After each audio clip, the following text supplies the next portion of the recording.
চাওক তেওঁলোকৰ এইটো অভদ্ৰ বিষয় আৰু আমাৰ ভাৰতবৰ্ষখন হ'ল গণতান্ত্ৰিক দেশ আৰু গণতান্ত্ৰিক মাধ্যমৰ জৰিয়তে আমি প্ৰতিনিধি নিৰ্বাচিত কৰোঁ যাৰ কাৰণে আমি বিভিন্ন দলৰ পৰাও প্ৰাৰ্থিত্ব বিচাৰে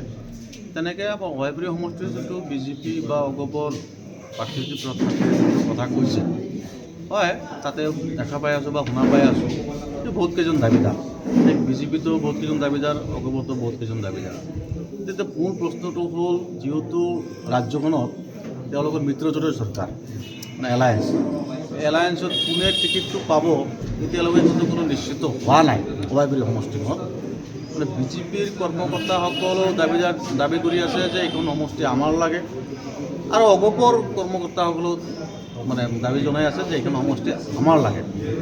তেওঁলোকৰ মাজত এটা বৰ্তমান এটা সমতাৰ যোনটো মানে কি কওঁ বুলি কি ভাষাৰে কওঁ এইটো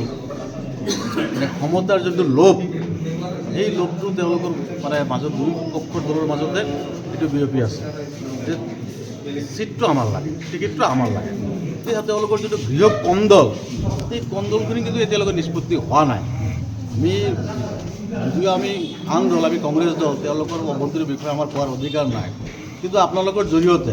মিডিয়া হওক বা ছ'চিয়েল মিডিয়াতে হওক বা পেপাৰে পত্ৰে যিখিনি চাই আছোঁ তেওঁলোকৰ মাজত এটা কম্পিটিশ্যন আছে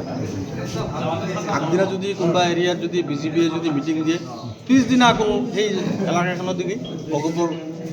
প্ৰাৰ্থিত্ব প্ৰাৰ্থীগৰাকী গৈ বা অগপ দলৰ কৰ্মকৰ্তাসকল গৈ তাতে মানে মিটিং কৰে তেওঁলোকৰ মাজতে এটা মানে ডাঙৰ এটা ক্লেছ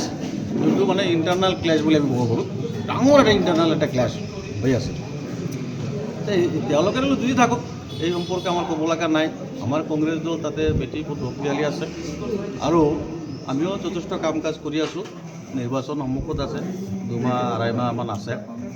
আমাৰ মাজত কিন্তু এনেকুৱা কোনো আজিৰ তাৰিখত কিন্তু খোৱা কামনাটো নাই বোলে হাইকমাণ্ডে যাকে টিকেট দিব মোক দিলে মই তাত নিৰ্বাচন খেলিম বা আমাৰ কোনোবা নিষ্ঠাবান কংগ্ৰেছ দলৰ কৰ্মকৰ্তাক যদি দলে টিকেট দিয়ে হাইকমাণ্ডে টিকেট দিয়ে তেওঁক লৈ মই সমৰ্থন জনাই মই নিৰ্বাচন খেলিম এপ্লাই কৰিলে না টিকটৰ কাৰণে নাই এতিয়ালৈকে আমি এপ্লাই কৰা নাই যিহেতু আমাৰ সময় আছে 20 তাৰিখলৈকে আমাৰ সময় আছে আৰু ময়ো তেনেকুৱা মানে দলৰ কাম কাজত অসমৰ বিভিন্ন প্ৰান্তত ঘূৰি আছোঁ দিম আমি অতি সোনকালে আমি এপ্লাই কৰিম থেংক ইউ